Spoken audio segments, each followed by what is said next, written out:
guys, and we are back 4:41 on this lovely Wednesday. It's your girl Avita Ray on Enjoyment Drive. We're going to be missing Ria for a little bit, but we are here to give you all of your lovely news as you are heading home.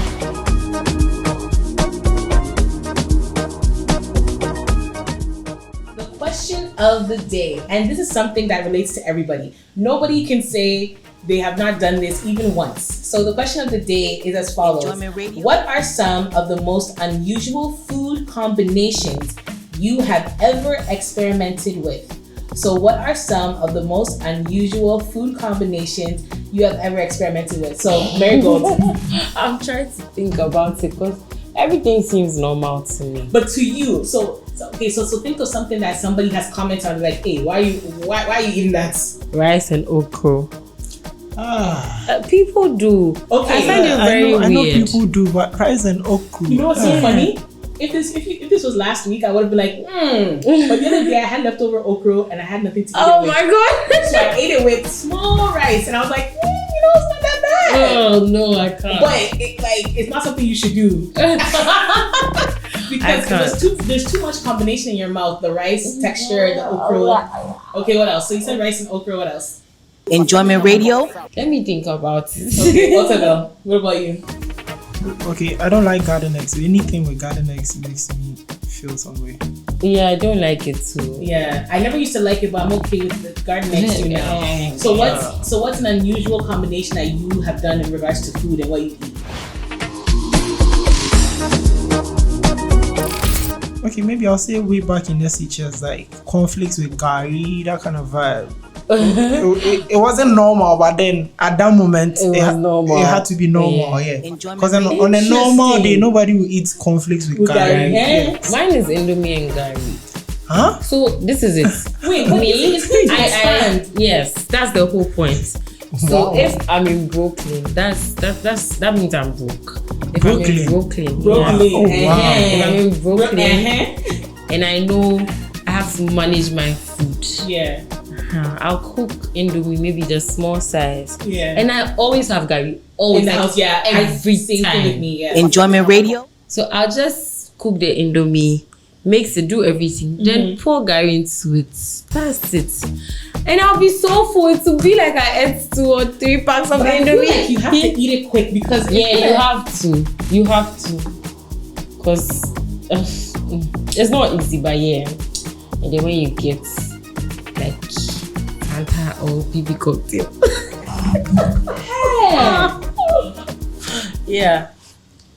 Oh wow. I thought mine was weird, but hers is weird. Mine is okay. I love shito. I love my shito. I can buy other people's shitos. I just love shito. So me, I think the worst one that I think when people see it, they get upset with me is cheese and shito. How? Cheese and shito. I take cheese like the cheddar cheese. I'll slice it and then I'll dip it into the shito and I'll eat it. Or sometimes if I have crackers, like the cream crackers. Some people do crackers with cheese. I'll do crackers and then I'll slice the cheese, put it on the shito. Okay, that makes sense. The cracker, the cheese and the shito makes sense. But cracker and shito alone, no. Cracker and cheese alone too, no. But I've even done, what's it called? Like I'll cut up carrots or I'll cut up cucumber. Oh, I love the chat. I'll dip it into shito. Ew. That's just me. I'll answer for Ria, jollof and ambo. Oh my god. Yeah. Yes. We've all seen her. Yeah. Really? Yes. Yeah. Jollof with abom. Jollof and abom. You know abom, right? Yeah. Wow. I can't really eat rice with abom. The gari and the the gari and the Indomie. It the pap. See the gari here, when I'm making it, add heat oil, add small onions, and then sprinkle water on the gari, mix it, and then add a bit of the oil that you heated up. Perfect. You can do that with pepper. Like mix the pepper, not shito, pepper, actual pepper. That's another way of doing gari and pepper. Actually, I've done pasta and bean stew. Please don't stop. That's my favorite food. Please don't stop. Pasta is my favorite. Don't do that. Bean stew. It was good though. To you. You know what? Sometimes you don't make calculations properly when you're in the kitchen. So I made the pasta and and then I looked in the fridge and I forgot that the stew was done, but I still had bean stew. So, I have to do something. The times where I eat weird combos is when I go out and come back home. I'm like out of this world. Exactly. Anything I see, I'll eat. So last night, for instance, where did you go? I didn't go anywhere. I came to work. I should have bought Lady Aisha. Everyone bought Lady Aisha when we were going home. Ria, Otamu. I said no. I only want Sabochi. Now I got home and I was hungry. Something was happening to me in the middle of the night. I had cake. I had donuts. I had Tom Brown. So last night I had Tom Brown with donuts and cake. You know, I've never had Tom Brown. It's always in my house. My mom, like growing up, my mom loves Tom Brown, but I won't even touch it. Why? Out of all the porridges, I don't know. Enjoyment Radio. Yeah, strange. It's so delicious. All right, so we head over to Instagram once again. If you're not locked in on our Instagram page, it's at We Are Enjoyment Radio.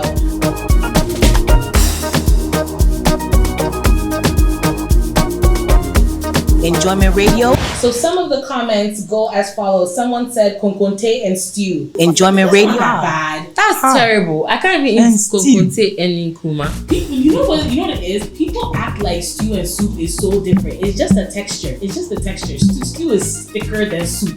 So if you can do konkonte and soup, konkonte and stew, why? What's wrong? Do you eat kokonte and okra? No. I feel that's very weird, but then I know someone very close to me that enjoys eating kokonte with okra. The other day, I ate fufu and okra, and I got a strong one in my house. How do you do that? It wasn't my fault. It was there, and I was like, you know what? Let me try this. It's one of those things where it's like a stupid choice. It was one of those. Okay, so another person said, one of our very own producers here said, beans and bread and egg. Beans and bread and egg. That makes a lot of sense. Fried egg or boiled egg. I don't mind anyone. Anyone I'll eat. Beans and egg, okay. Bread and egg, okay. But the beans and the bread, okay, that's not too bad. That's not too bad. Let me see. Another person said banku and ketchup. I think that's normal. That's normal for some people, not for me though. I don't really like ketchup like that. Oh no, I know a lot of people when they are eating kenke banku, they put there's pepper and no, I don't know. You see, the person needs say banku and pepper with ketchup. The person said banku and ketchup. There's a difference. No, you're right. You're right. Banku and ketchup. I'm a proper Ghanaian. I'm sorry. My banku has to come with pepper, hot pepper, not even shito. Hot pepper, red pepper. And the banku has to be hot and soft. Listen to this one. Banku and yogurt. Not any yogurt, strawberry yogurt. Oh my gosh. Banku and strawberry Yeah, I think yogurt. it's just like eating banku with ketchup. Isn't that the person blended the banku with the yogurt? Because that's something I can do though. Really? Yeah, when I'm really hungry and I don't have anything. Banku with poppy yogurt. I'm hungry. I don't have any food. Something is happening to me. People are always using these like the excuse of being hungry. Be hungry, but eat it separately. Why are you making meals? No, I cannot eat it. I can't eat it separately.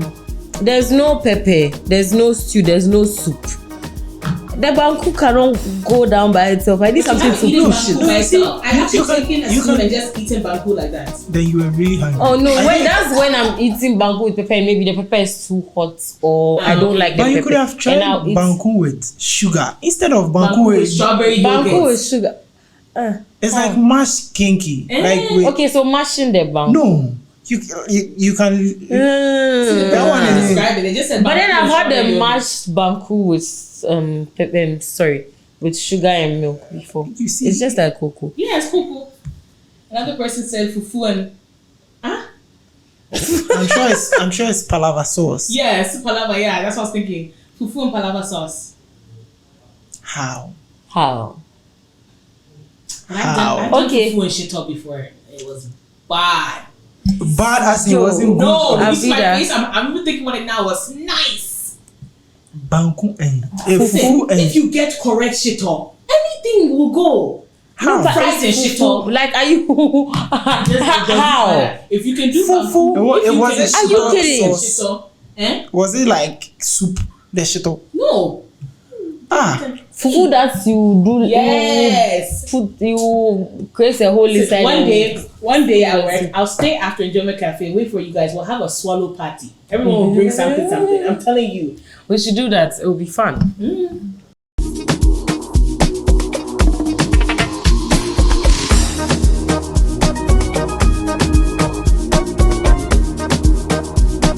Alright guys, and we are back. So we are talking about the Netflix show Young, Famous and African. It is in season 2 right now. We touched on season 1 already. Season 1 was a little last year in the summertime. So for anyone who's not familiar with Young, Famous and African, it is basically in the same realm of reality shows. Very, very big now, been very, very big for many years. But they are highlighting the elites. So the elite people in Africa that are in the fashion world, entertainment world, sports world, club world, entrepreneurship, basically. The majority of the cast is South African. However, in season 1, we had 2 people from Nigeria. We had, I think, 2 or 3 people that were from Zimbabwe or were half Zimbabwe. Yeah. And I think Tanzania. Yes. Because Diamond, right? Yes, from Tanzania. So they changed it up a bit, and we have a few new players in the new game with the old cast, as well as some new people as well. One of the new people is our very own Ghanaian singer, Fantana. So we're going to touch on Fantana in a little bit. This family, we're all kings and queens. Everyone here has achieved the most. But things are about to get messy. I'm gonna say what the fuck I wanna say. Bow down, roll a red carpet. Destruction.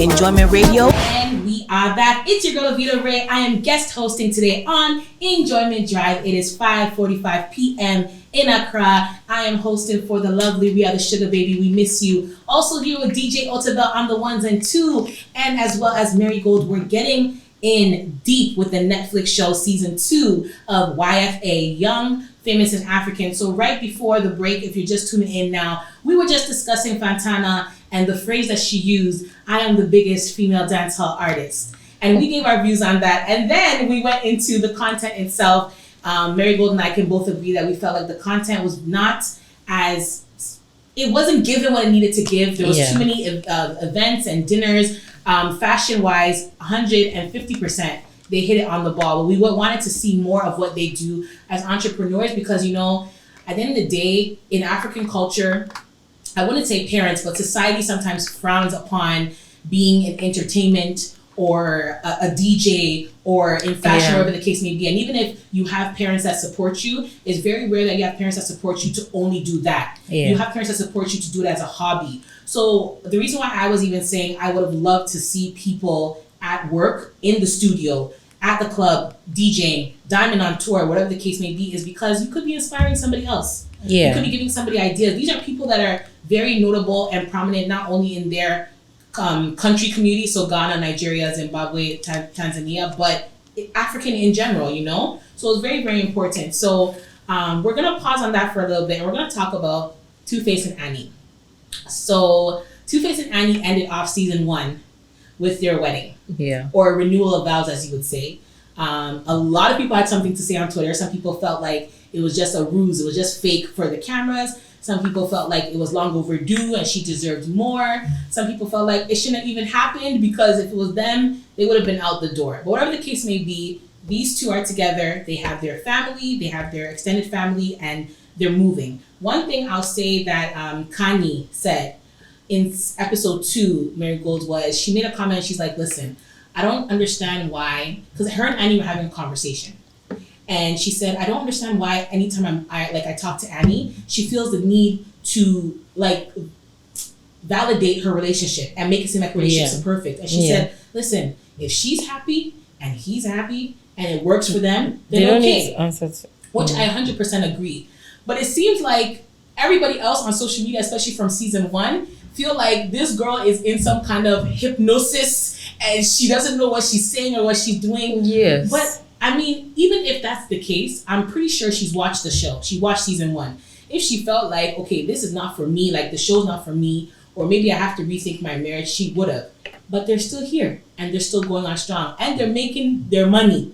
So who are we to judge? That's how I feel about it.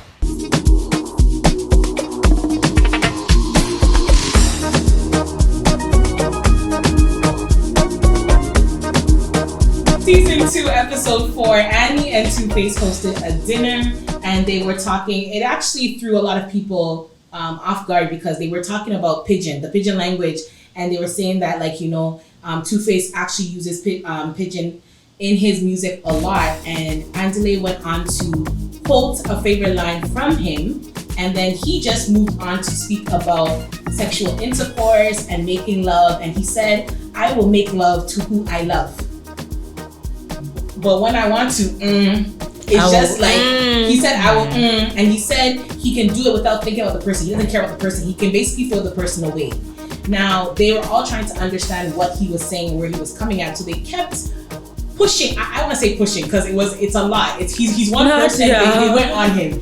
They were all trying to find clarification. They kept saying, "Are you saying that that's how men think in general? Or are you saying that's you?" And then he said, "No, that's me. That's my reasoning." And for me, when I heard the word "my reasoning," that's the part that if I was Annie, I would have flipped the table over, because you're basically saying the times that you have done what you've done, that is how you've told yourself it's okay. That's the reasoning that you've used. I think they were trying to get him to come to the realization that Annie's on the table. And so he doesn't have to say that, or he shouldn't say that's what he thinks. He should just say it's general, because Andile was trying to save him. Andile kept trying to save someone who is not in a boyfriend-girlfriend relationship, that's married. At the end of the day, I personally do not like when people say, "Oh, don't say that because this person's there." If that's your truth, it's gonna come out to light. So it doesn't matter if she's there or not. It's embarrassing because it was in front of her people, her friends that she's closer to, because she's in South Africa more. But in the day, if that's how he feels, she would have found out maybe on her own, like just with them alone, or maybe at a family event. But that would have been better. Oh, of course, 100%. If it was just the he wasn't getting the hints to, you know, to negotiate. He's such a yawa boy. And just like yawa man. He just went in. And he said, men are not, what did he say? Men are not wired. Wired to not cheat. Yes. If they only make love to who they love and who they want. And yes, but the cheating, it just comes. And do the one side with the one side, and it's just one side. All right, and we are back to Enjoyment Radio. It is 6:52, 8 minutes to 7 p.m. We are almost done. We hope you guys enjoyed the show for us. It's your girl Avita Ray. I am here guest hosting for Rhea the Sugar Baby, as well as DJ Otabel here and Marigold. We talked about young, famous, and African, and we also discussed what are your most unusual food combinations that you gave. I think another person even answered and said kinke and light soup. That's not too bad. No, it's not bad at all. Yeah, kinke and light soup. I think it's okay. So before we pass it back over to DJ Otabel to close us off, we're just going to talk a little bit of entertainment news.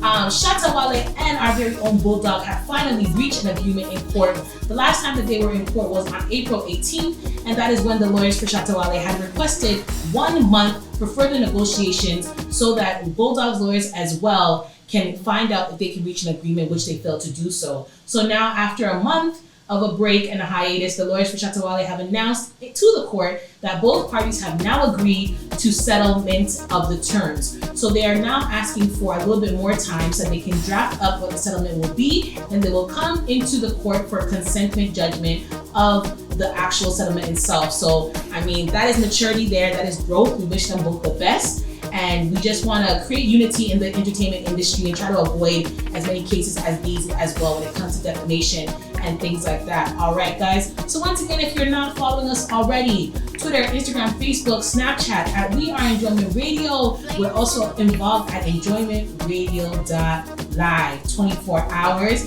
Monday to Friday, you can have the Enjoyment Drive Time show from 4 p.m. to 7, as well as Enjoyment Cafe mid-morning show from 11 a.m. to 1. And then don't forget about Extra. And guys, we have some new shows coming up with our very own Sheldon the Turn Up. Wasi Cassie is coming back as well. And we cannot wait for those big announcements to happen here at Enjoyment Radio. We love to rock with you guys. We hope you guys still love to rock with us. We will see you tomorrow, and we out.